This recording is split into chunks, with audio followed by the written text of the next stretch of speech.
punya dana yang sangat kuat seperti Wahabi. Wahabi ini sekarang gangguannya kepada kita semakin luar biasa. Dan ini sudah merata hampir di mana-mana.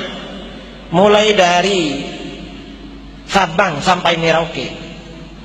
Mereka ini punya tim yang dikirim ke sana.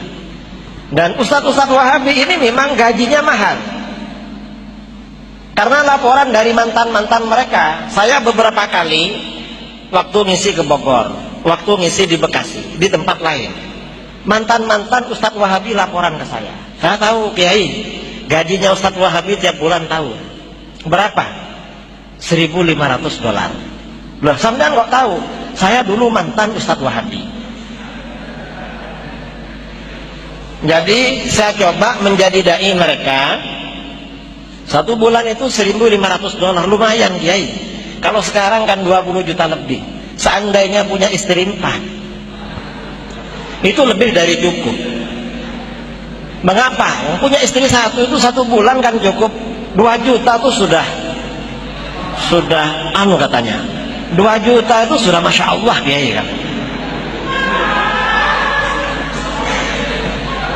Padahal ini kan 20 juta. 20 juta. Nah terus sampean kok keluar dari Wahabi? Ya saya pikir, saya tidak mantap dengan ajaran mereka. Dulu itu karena tidak punya kerja. Karena tidak punya kerja. Sekarang kan sudah jadi dosen Kiai, sudah ngajar ke sana, sudah keluar. Loh, berarti sampean dulu mengajarkan Wahabi? Enggak Kiai. Saya dulu minta ditugaskan ke daerah yang jauh dari kota, agar tidak bisa diawasi oleh pengawas.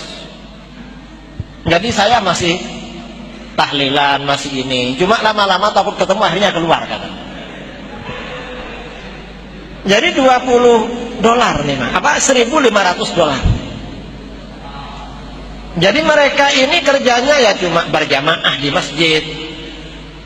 Makanya orang Wahabi ini modus ya, cara menguasai suatu daerah.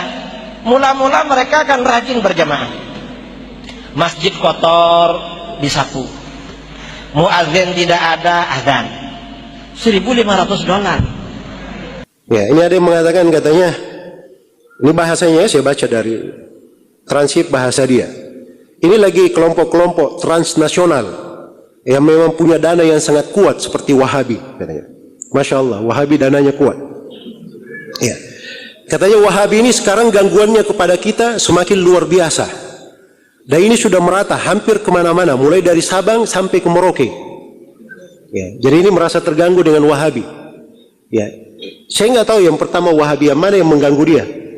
Ya, apa jenis kelaminnya, di mana dia tinggal, sukunya apa, saya nggak tahu. Jelas ya?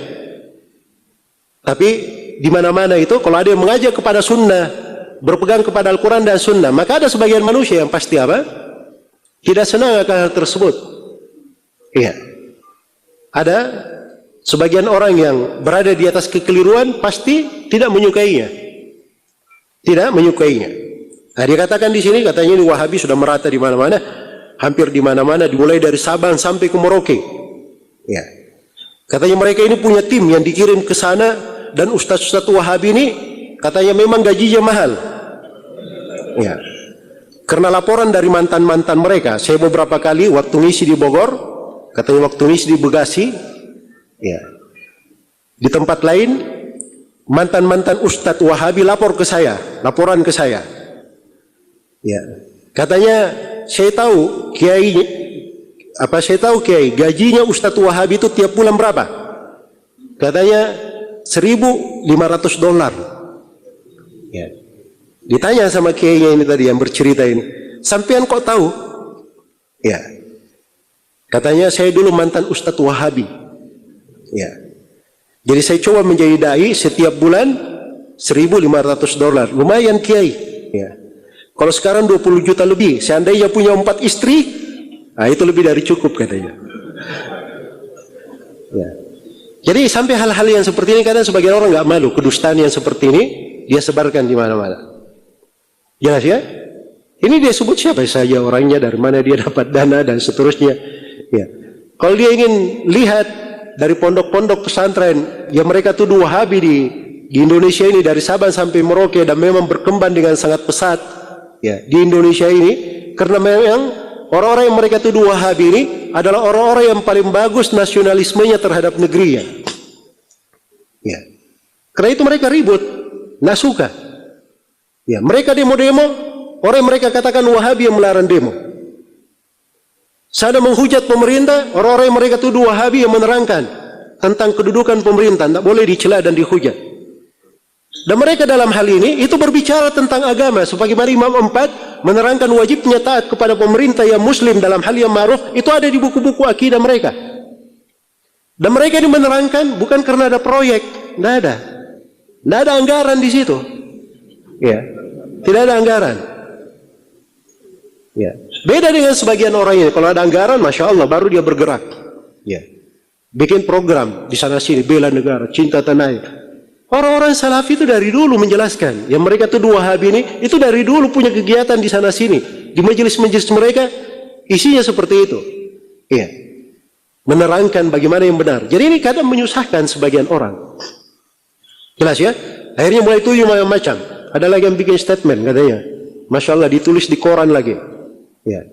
Itu di halaman depannya, koran Duta namanya. Ya. Katanya semua teroris di RI itu Wahabi. Masya Allah. Ya. Nah ini pertama Wahabi ini saya nggak merasa Wahabi yang mana. Ya. Dan kita dengan ucapan itu tidak tersinggung. Ya siapa yang Wahabi? Ya. Kita juga tidak tahu siapa yang dia tuduh. Kan begitu. Ya, tapi ini bahasa-bahasa yang tidak bagus. Ya. Bahasa-bahasa yang tidak bagus. Selalu mereka permasalahkan Saudi Arabia itu Wahabi.